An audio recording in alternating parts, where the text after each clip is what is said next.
My name is Emily Quinn. I'm a photographer, and I have been a photographer for the last 25 years. I have two children at home. We have a 17-year-old and a 3-year-old, and if things go well, we give thumbs up. If things don't go well, we kind of give thumbs down and bring our shoulders down a bit. But I just want to say, big thumbs up so far. I'm blown away by everyone who's spoken before me, and I found myself kind of sitting over in the corner, kind of nodding in agreement with a lot of what people had to say, like from Hannah Quinn talking about, like, they'll never have me on the Vikings, to Suzanne talking about how she's worked her way through her career and minding creative minds, and this platform is great, so thank you for having me. So yeah, when I started out in my career, I never thought that I'd make it as a photographer. So I worked in TV for a while, and I worked in a TV show called Beastly Behaviour, and Shay Healy was the presenter on that. And one day he said to me, you don't really want to work in this job, do you? And I said, not really. And he said, what do you want to do? I said, I want to be a photographer. So he suggested that I go to New York. He said, if you go to New York, go and take photographs of everything and everyone that you see. So I did that. I had friends over in New York, so I went to New York and I photographed as much as I could, went to as many galleries as I could, and from that then I came home and was home for a little wee while, and then I went to Australia, and I got very lucky when I went to Australia. A lot of pals were working as credit controllers, the lads were working on building sites, real kind of Irish over in Australia kind of buzz, but I was very lucky in that I got a job in a little wee lab in Bondi called Pix Photo Media, and around the time Baz Luhrman was making Moulin Rouge, so he would come in and get proofs done, and like Tony Collette would drop in. There was a lovely photographer called Derek Henderson who was kind of based in New Zealand. So I got exposed to all these like beautiful images and got to work, like I was printing like old school. This is before digital. So I got to print a lot of these prints and again, be exposed to a different side of photography that I'd kind of seen before. So with that, I kept on taking images, and I came home and had an exhibition. And when I came home, I kind of started at the bottom again, and I assisted as many people as I could. And that would be kind of a little nugget of advice if you want to start out in photography, like assist as many people as you can and do as many types of photography. I realized very quickly what I did not want to do. I didn't enjoy certain, I don't want to criticize any or say what I don't like in case anyone's like, oh, that's a photography I want to do. But I realized very quickly that I wanted to work with portrait photography, and I wanted to work in fashion photography, because I love the idea of, you might have a little nugget of an idea, and then that'll build up to a big campaign or like a big exhibition. And I loved the idea of bringing everyone together. And yeah, so I started doing a lot of fashion work and started doing a lot of portrait work. And then over the years I realized I had to kind of work and do kind of corporate work as well. So I've been doing corporate work all over the years as well. But to do that corporate work, that enabled me to do my own kind of projects. And that's what's going to lead up to me talking about like my projects, Art of Strength and Musical Strings. So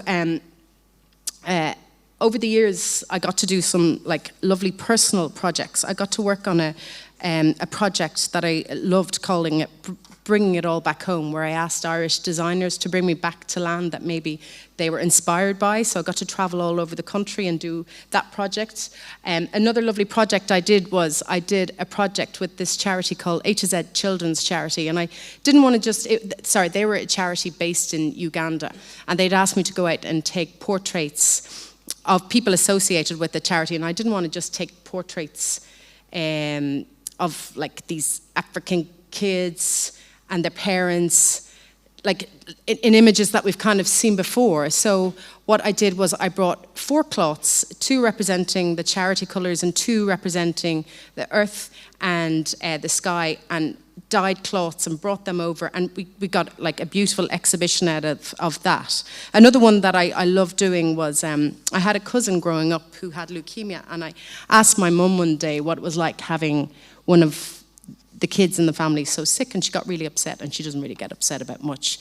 And the next day I rang a pal of mine saying, I'd love to do maybe a project where we take photographs of people, maybe people with toys or something like that. And she was CEO of CMRF, the charity for Crumlin Children's Hospital. And an hour later, she rang me back saying she had Colin Farrell involved.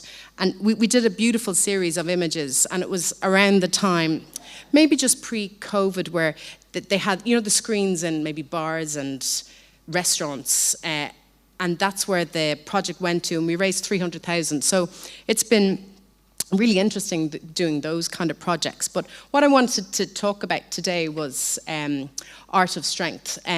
This project came around because like pre-COVID, a pal of mine, and pre-repeal actually, a pal of mine had to make a big decision in life, and she was told at a 20-week scan that her baby was incompatible with life. So she made the decision to go to England, and because of that, I thought, God, she's such strength. I don't know what I would have chosen or what I might have done.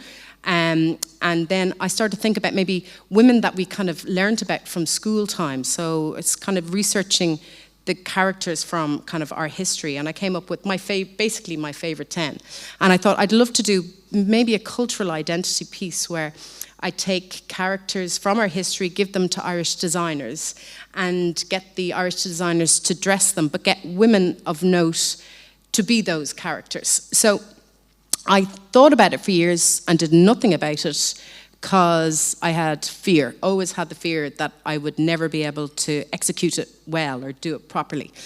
And then on a chance job, I got to photograph Vicky Phelan for her book cover, Overcoming. And my mother said to me, do not mess this job up. Like, this is a really important and she never talks to me about work, really, like, or never advises me, but she was like, do not mess this job up.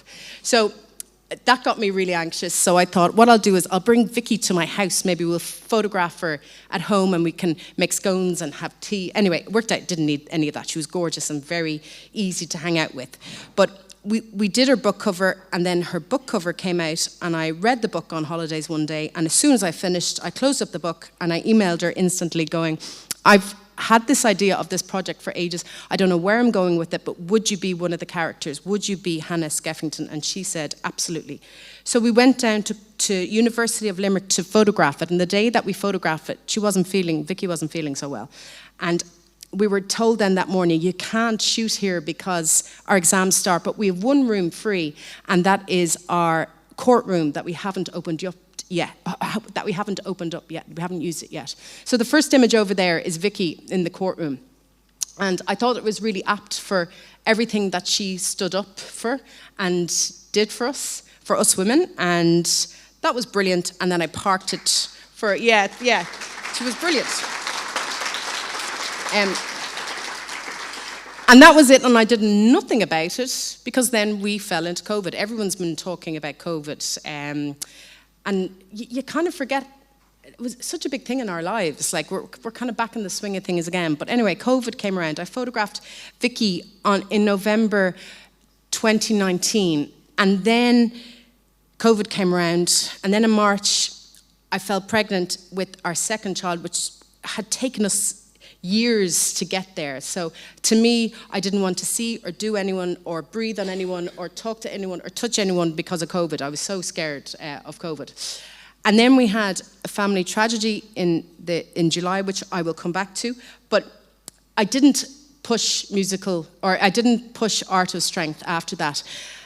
And it was only when Vicky passed away in the 14th of November in 2022 that I thought, I have to finish this project. And the project didn't belong to me anymore. I felt like it belonged to the memory of Vicky, or I had to do it to honor Vicky or to honor these women. So in November, she passed away, and I knew International Women's Day was coming up in March of the following year. And because the project wasn't about me anymore, it became about Vicky. I begged for money, I borrowed, I did anything that I felt I had to do to complete that project. And in March of 2023, we opened up Art of Strength, which was like amazing thing to do. I opened it up in Mazer's space in town, and it was kind of beautiful.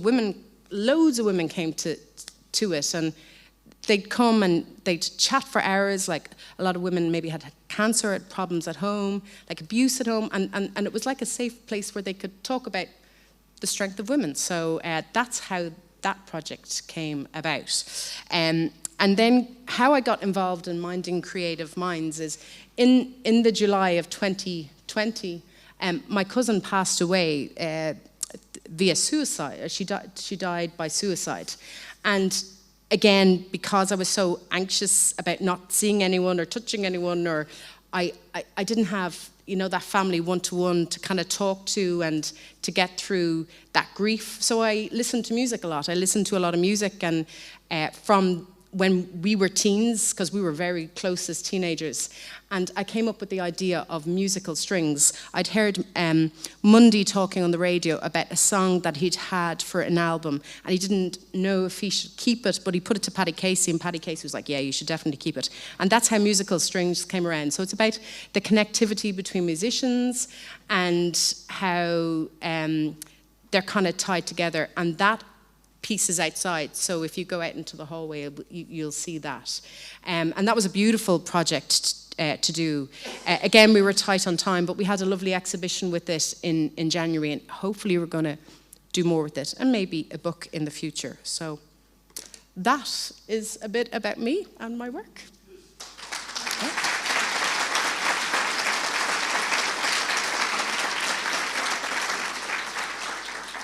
Oh, someone's coming over to me. Yeah? Oh, we'll be back in a minute. So yes, that's what I do. That's what I would take images. Yes. Anyone, any questions? This lady does over here.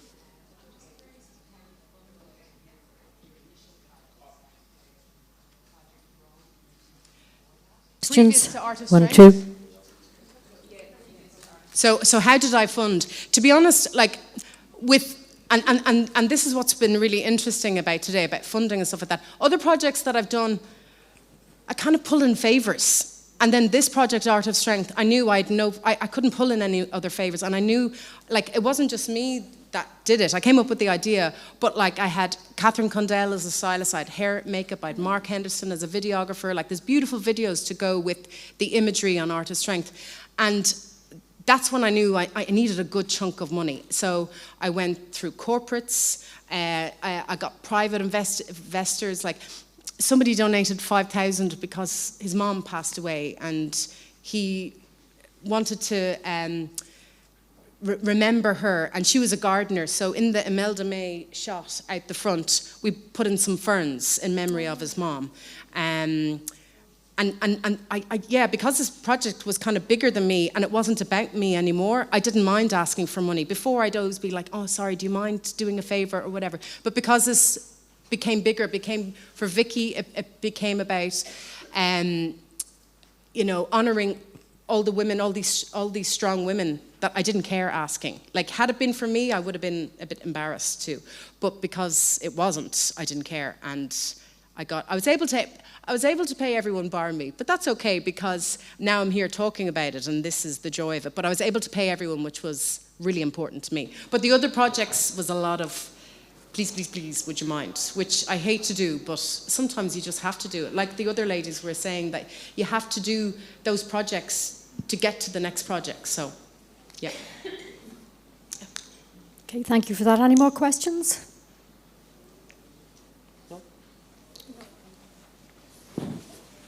No, we're ready. All righty. Okay, thank you. Brilliant.